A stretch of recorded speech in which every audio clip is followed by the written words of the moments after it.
এই দেশে যে একটা চমৎকার পুলিশ বাহিনী ছিল, পুলিশ ফোর্স ছিল, এটি অত্যন্ত বিতর্কিত হয়ে পড়েছে। এর মর্যাদা বলতে আর কোনো কিছুই অবশিষ্ট নেই।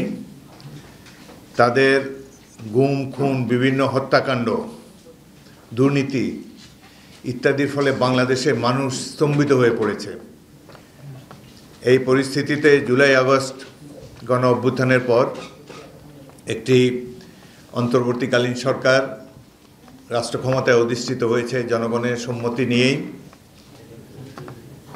তারা এই পুলিশ ফোর্সের সংস্কারের জন্য একটি কমিটি গঠন করেছেন। জুলাই আগস্ট 2024-এর ছাত্র জনতার সফল গণ অভ্যুত্থানের পর অন্যতম আলোচনার বিষয় ছিল পুলিশ বিভাগের সংস্কার।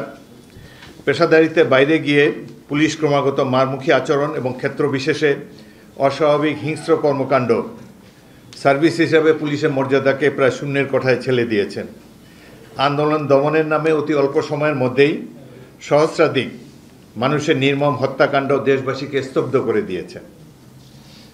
রক্তাক্ত গণবিপ্লবে পরাজিত স্বৈরাচারী সরকারের পতন ঘটেছে এবং গণহত্যা ও নির্যাতনের নেতৃত্ব দেওয়া প্রধান কুশীলকগণ অনেকেই পালিয়ে গিয়েছেন, বাকিরা রয়েছে আত্মগোপনে। দৃশ্যপট থেকে জনগণের প্রতিপক্ষ মূল হোতারা পালিয়ে গেলেও রাষ্ট্রীয় অপরিহার্য সংগঠন হিসাবে পুলিশ এখনও দৃশ্যপটে রয়ে গিয়েছে। এর অন্তর্ধান কিংবা বিলুপ্তি কোনোটাই কাম্য নয়। পুলিশকে বাদ দিয়ে কোনো রাষ্ট্র বা সমাজ কল্পনা করা যায় না। অতএব প্রায় গণশত্রুতে পরিণত হওয়া সত্ত্বেও এই বাহিনীকে ছেঁটে ফেলার কোনো সুযোগ নাই। একে আবার সংশোধন করে দাঁড় করাতে হবে। রাষ্ট্রের এই অত্যাবশ্যকীয় সার্ভিসটির সংস্কার এখন সময়ের দাবি। শুধুমাত্র উন্নততর সার্ভিস প্রাপ্তির জন্য নয়, ভবিষ্যতে বল প্রয়োগের ক্ষেত্রে সাম্প্রতিককালে ঘটে যাওয়া নিষ্ঠুর আচরণের যেন পুনরাবৃত্তি না ঘটে, সেই লক্ষ্যে পুলিশ বিভাগের সংস্কার একটা গুরুত্বপূর্ণ জাতীয় দাবিতে পরিণত হয়েছে। জনপ্রতিনিধিশীল এবং কার্যকর গণতন্ত্র পুনঃপ্রতিষ্ঠা, জনগণের ক্ষমতায়ন এবং কল্যাণের জন্য বিএনপি তার প্রতিষ্ঠা লগ্ন থেকেই কাজ করতে গিয়ে সীমাহীন ত্যাগ স্বীকার করার মাধ্যমে অব্যাহত লড়াই চালিয়ে যাচ্ছে। সংস্কারের প্রক্রিয়া শুরু করেছেন বিএনপি চেয়ারপারসন দেশনেত্রী বেগম খালেদা জিয়া তার ভিশন 2030 ঘোষণার মাধ্যমে। অতঃপর স্বৈরাচার বিরোধী আন্দোলনের সকল রাজনৈতিক দলের মতামতকে ধারণ করে দলের ভারপ্রাপ্ত চেয়ারম্যান জনাব তারেক রহমান রাষ্ট্র কাঠামো মেরামতের 31 দফা ঘোষণা করেছেন। উল্লিখিত পরিস্থিতির আলোকে বাংলাদেশ জাতীয়তাবাদী দল বিএনপি কর্তৃক পুলিশ বিভাগ সংস্কার কমিটি গঠন করা হয়েছিল। পুলিশ বিভাগকে রাজনৈতিক প্রভাবমুক্ত রেখে দায়িত্ব পালনের স্বচ্ছতা ও জবাবদিহিতা নিশ্চিতপূর্বক মানবাধিকারের প্রতি আরও সচেতন করা এবং দুর্নীতিমুক্ত দক্ষ করে গড়ে তোলার জন্য পুলিশ বাহিনীর সংস্কারের জন্য আমরা কতিপয় সুপারিশমালা প্রণয়ন করেছি। পুলিশ বাহিনীকে সঠিক দিক নির্দেশনা, পরামর্শ এবং সহায়তা প্রদানের জন্য এই পুলিশ কমিশন গঠন করা প্রয়োজন। কমিশনের কার্যপরিধি হবে এভাবে: ক, পুলিশের জনবান্ধব ও গ্রহণযোগ্য আচরণ নিশ্চিত করা। এটা কপি আপনাদেরকে দেব। পুলিশের জনবান্ধব ও গ্রহণযোগ্য আচরণ নির্ধারণ করা। খ, বাহিনীর কল্যাণ ও উন্নয়নে পদক্ষেপ গ্রহণ। বাহিনী পরিচালনায় প্রয়োজনীয় আইন ও বিধি প্রণয়ন। বাহিনীর সম্প্রসারণ ও প্রয়োজনীয় সরঞ্জামাদি সংগ্রহ। সদস্যদের দক্ষতা বৃদ্ধিকল্পে উন্নত বিশ্বের অনুকরণে আধুনিক প্রশিক্ষণ প্রদান। সর্বোচ্চ বিভাগীয় কমান্ড কর্তৃক প্রচলিত আইন ও বিধির ব্যত্যয় ঘটলে প্রয়োজনীয় পদক্ষেপ গ্রহণ করুন। রাষ্ট্রীয় গুরুত্বপূর্ণ ইস্যুতে পুলিশকে প্রয়োজনীয় দিক নির্দেশনা প্রদান। দায়িত্ব পালনকালে দেশব্যাপী আইনশৃঙ্খলা পরিস্থিতি গুরুতর অবনতি রোধকল্পে প্রয়োজনীয় নির্দেশনা প্রদান। সরকার কর্তৃক নির্দেশিত বিশেষ দায়িত্ব পালন। আমাদের প্রধান একটা সুপারিশ হলো এই পুলিশ কমিশনটি গঠন করা। এটি পুলিশের কার্যক্রম ওয়াচডগ হিসাবে নিরীক্ষণ করবেন এবং পুলিশ বাহিনীকে প্রয়োজনীয় পরামর্শ দিবেন সকল রাষ্ট্রীয় গুরুত্বপূর্ণ বিষয়ে। কমিশনের চেয়ারম্যান হবেন, যদি সংসদ থাকে তাহলে স্বরাষ্ট্র বিষয়ক সংসদীয় কমিটির চেয়ারম্যান। যদি সংসদ না থাকে তাহলে একজন অবসরপ্রাপ্ত উচ্চ আদালতের সুপ্রিম কোর্টের একজন বিচারপতি এই কমিশনের চেয়ারম্যান থাকবেন। সদস্য থাকবেন 8 জন। এদের মধ্যে সরকার দলীয় সংসদ সদস্য থাকবেন 2 জন, বিরোধী দলীয় সংসদ সদস্য থাকবেন 1 জন, বিশ্ববিদ্যালয়ের শিক্ষক 1 জন, উচ্চ আদালতের আইনজীবী 1 জন, সমাজের বিশিষ্ট নাগরিক 1 জন, স্বরাষ্ট্র সচিব মনোনীত অতিরিক্ত সচিব, আইজিপি মনোনীত 1 জন এডিশনাল আইজি হবেন এই পুলিশ কমিশনের সদস্য সচিব। সরকার বিধান দ্বারা এই কমিশনের সদস্য নির্বাচন পদ্ধতি, কাজের পদ্ধতি এবং কর্মকাল নির্ধারণ করবেন।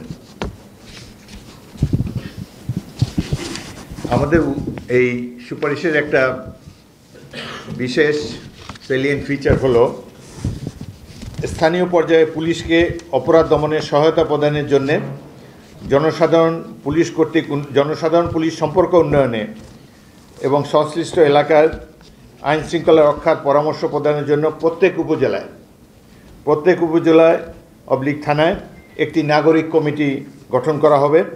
স্থানীয় গণমান্য, সুশিক্ষিত এবং গ্রহণযোগ্য ব্যক্তিবর্গের মাধ্যমে এই কমিটি গঠন করা হবে। প্রত্যেক উপজেলায় একটি নাগরিক কমিটি।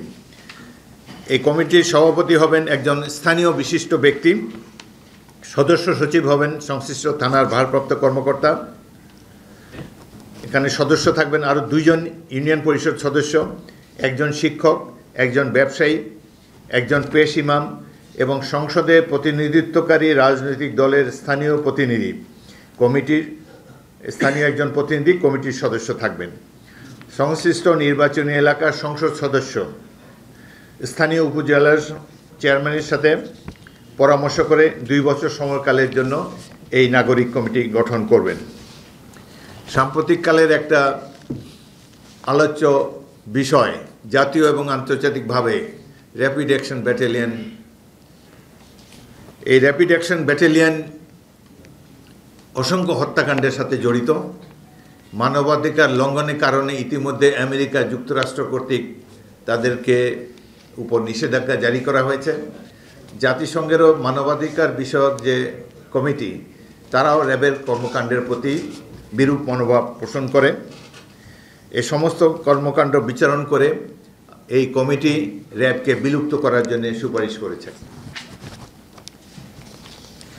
পুলিশ কর্তৃক যাকে যখন খুশি ইচ্ছা গ্রেফতার, আটক, তুলে নিয়ে যাওয়ার পর অস্বীকার করা, অতঃপর আইন বিধানের বিধির তোয়াক্কা না করে যতদিন খুশি আটক, গুম করে রাখার যে একটা অপসংস্কৃতি গত 16 বছরে ফ্যাসিবাদী সরকার নিয়মে পরিণত করেছে।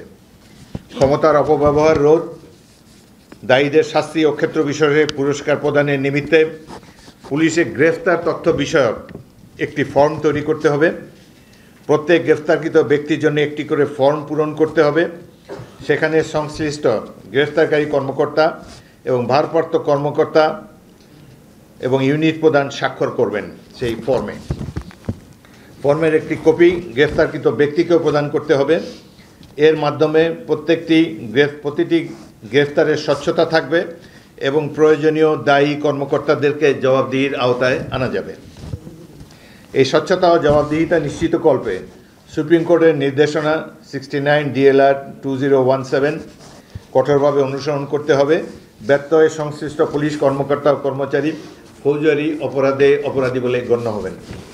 পুলিশের সকল পর্যায়ে এবং ফোর্সের ক্যারিয়ার প্ল্যানিং থাকতে হবে। এটা আমরা পুলিশ কমিশনের মাধ্যমে বা পুলিশ সিনিয়র কর্মকর্তাদের মাধ্যমে এটা আমরা এনশিওর করব। বিষয়টিকে যথেষ্ট গুরুত্ব দেওয়া হয়েছে। পুলিশে কেবলমাত্র অমুক জেলায় বাড়ি এই কারণে যেন তার প্রমোশন হয় এবং নানাবিধ কারণে কথিত কল্পকাহিনীতে কোনো একজন মেধাবী পুলিশ কর্মকর্তাকে বঞ্চিত করা, এই সুযোগ আমরা আর কাউকে দিতে চাই না। সুতরাং ক্যারিয়ার প্ল্যানিং থাকবে এবং এই ক্যারিয়ার প্ল্যানিংয়ের ক্ষেত্রে প্রতিটি পুলিশ সদস্যের প্রতি যাতে ন্যায় বিচার করা হয় তার জন্য আমরা গুরুত্ব আরোপ করেছি। পুলিশ প্রশিক্ষণ প্রতিষ্ঠানসমূহে মানবাধিকার ও শৃঙ্খলা রক্ষায় শক্তি প্রয়োগ বিষয়ে আরও জোরালো প্রশিক্ষণের বিষয় আমরা অন্তর্ভুক্ত করেছি। উচ্ছৃঙ্খল জনতা নিয়ন্ত্রণ ফোর্স কন্টিনিয়াম, শক্তি প্রয়োগের ধারাবাহিক গাইডলাইন কঠিনভাবে শেখাতে হবে। সর্বনিম্ন সমানুপাতিক আইনসিদ্ধ শক্তি প্রয়োগ করার বিষয়ে প্রশিক্ষণে গুরুত্ব দিতে হবে। তাছাড়া মব সাইকোলজি বিষয়েও প্রশিক্ষণ দিতে হবে। পুলিশের প্রশিক্ষণ প্রতিষ্ঠানসমূহের বর্তমান অফিসার ও ফোর্সের জন্য ডাম্পিং স্টেশন হিসেবে পরিচিত, কিন্তু বিভিন্ন অভিযোগে অভিযুক্ত এবং অপছন্দের কর্মকর্তাদেরকে সেখানে বদলি করা হয়, অথচ ভালো প্রশিক্ষক ছাড়া সঠিক প্রশিক্ষণ সম্ভব নয়। এই প্রেক্ষিতে তথায় কর্মরত প্রশিক্ষকদের বিভিন্ন ভাতাসহ অতিরিক্ত সুযোগ সুবিধা প্রয়োগ করতে হবে। এর মধ্যে ভালো অফিসার ও ফোর্সকে পদায়ন করে সেখানে উন্নত প্রশিক্ষণ নিশ্চিত করা যাবে। বর্তমান পুলিশের নিয়োগ ক্ষেত্রে 4টি এন্ট্রি পয়েন্ট রয়েছে: কনস্টেবল, সার্জেন্ট, সাব ইন্সপেক্টর ও এএসপি। এটি শুধু পদায়ন ও পদোন্নতিতেই বিভিন্ন বিড়ম্বনার সৃষ্টি করে না, পাশাপাশি চাকরি জীবনের শুরু থেকে শেষ পর্যন্ত পুলিশ সদস্যবৃন্দের মধ্যে এই বিভাজন এই বাহিনীর বাহিনীর সমন্বয় ও শৃঙ্খলাকে বিঘ্নিত করে। অতএব নিয়োগের ক্ষেত্রে এন্ট্রি পয়েন্টে উল্লিখিত 4 প্রকার নিয়োগের পরিবর্তে আমাদের এই কমিটি নিম্নবর্ণিত 2টি স্তর বিশিষ্ট নিয়োগ প্রক্রিয়া চালু করার সুপারিশ করেছে। প্রথম স্তর হবে কনস্টেবল পদ। এই পদে নিয়োগের ক্ষেত্রে ন্যূনতম শিক্ষাগত যোগ্যতা উচ্চ মাধ্যমিক উত্তীর্ণ হতে হবে। পরবর্তীতে যোগ্যতার ভিত্তিতে ন্যূনতম 4টি পদে পদোন্নতির অব্যাহত সুযোগ থাকতে হবে। কনস্টেবল পদে নিয়োগপ্রাপ্তরা ইতিমধ্যে নির্দিষ্ট চাকরির মেয়াদ শেষে বিভাগীয় পরীক্ষায় উত্তীর্ণ হওয়া সাপেক্ষে পর্যায়ক্রমে এএসআই, এসআই, ইন্সপেক্টর ইত্যাদি পদে পদোন্নতি পাবে।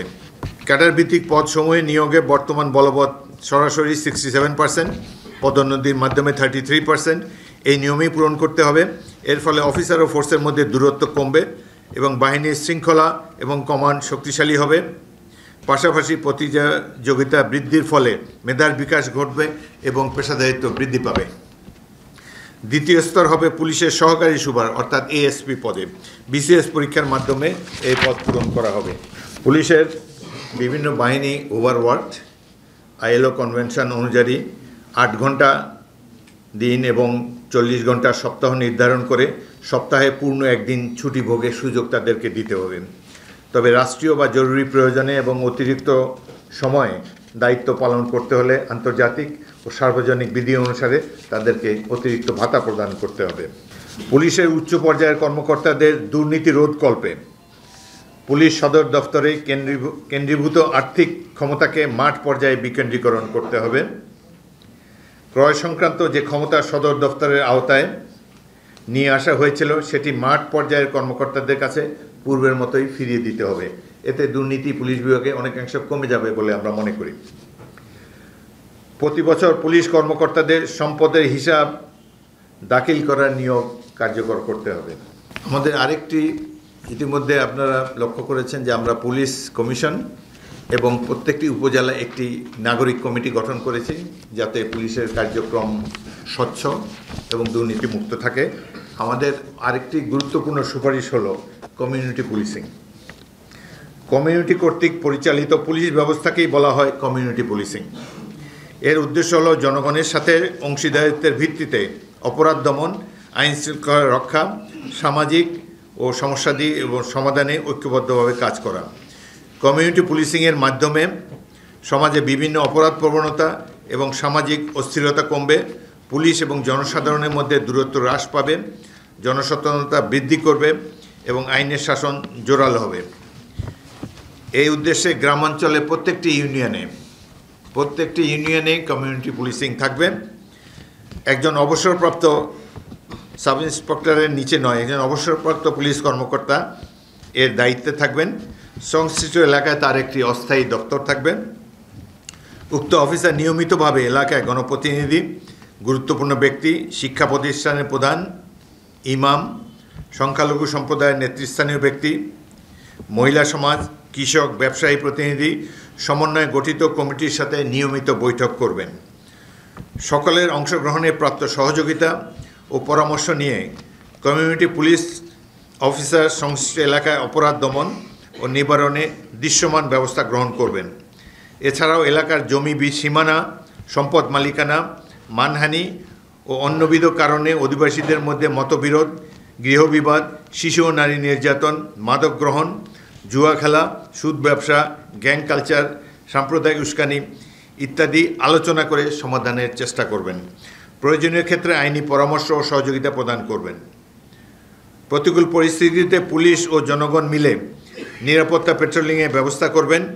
নিয়োজিত কমিউনিটি পুলিশ অফিসারের বেতন ভাতা সংশ্লিষ্ট স্থানীয় সরকার কর্তৃপক্ষ বহন করবেন। বাংলাদেশ পুলিশের বর্তমান জনবল প্রায় 2.25 লাখ। এদের সঙ্গে পরিবার সদস্য সংখ্যা যুক্ত হলে দাঁড়ায় প্রায় 8 লক্ষ।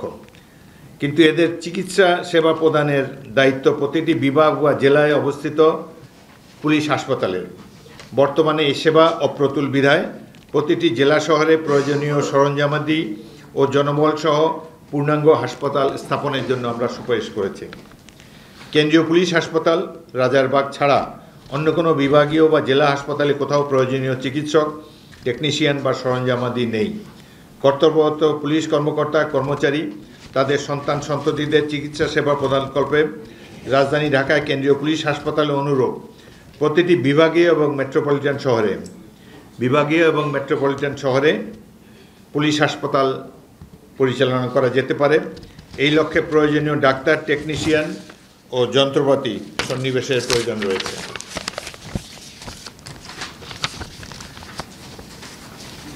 অস্ত্রধারী পুলিশকে সর্বাবস্থায় মানবিক ও জনগণের প্রতি সংবেদনশীল আচরণ করতে হবে। কখনোই অযৌক্তিকভাবে প্রয়োজনে অতিরিক্ত বল প্রয়োগ করা যাবে না।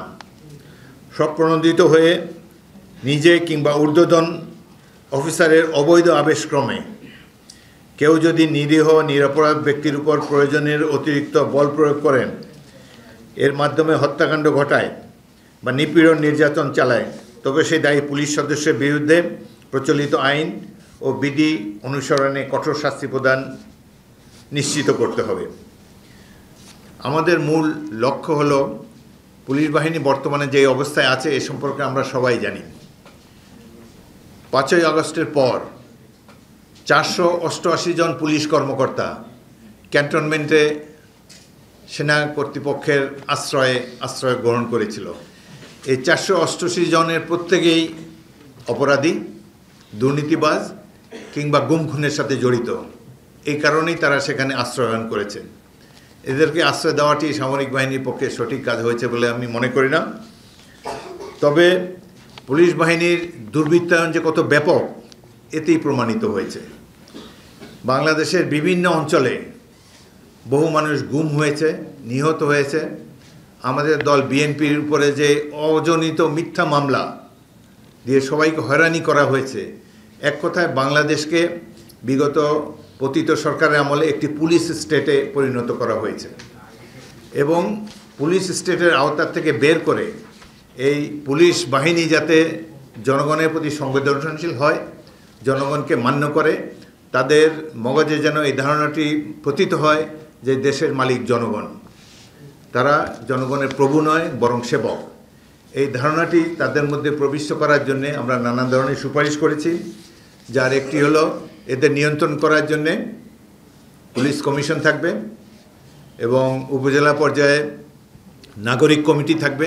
সেখানে স্থানীয় জনগণ মিলে পুলিশের কর্মকাণ্ডকে নিয়ন্ত্রণ করবে বা নিয়মিত প্রয়োজনীয় পরামর্শ ইত্যাদি দিবে এবং সর্বশেষে গ্রাম অঞ্চলে প্রত্যেকটি ইউনিয়নে কমিউনিটি পুলিশের জন্য আমরা সুপারিশ করেছি। বর্ণিত এই অবস্থায় মূল বিবেচনাকে নিয়ে বর্ণিত অবস্থার এই যে পুলিশ বাহিনীর এই যে অবমূল্যায়ন এবং যে তাদের যে দুর্বৃত্তায়ন, এটিকে বিবেচনায় নিয়েই সুপারিশমালা প্রণয়ন করা হয়েছে। আশা করা যায় এটি বাস্তবায়িত হলে পুলিশ বিভাগের দায়িত্ব পালনের ক্ষেত্রে নানাবিধ অসঙ্গতি এবং অনেকাংশে দূর হয়ে যাবে। পুলিশ ও জনগণের মধ্যে বিদ্যমান সম্পর্ক উন্নত আরও হবে। পুলিশের নিকট থেকে জনগণের প্রত্যাশিত সেবা প্রাপ্তি আরও সহজতর হবে।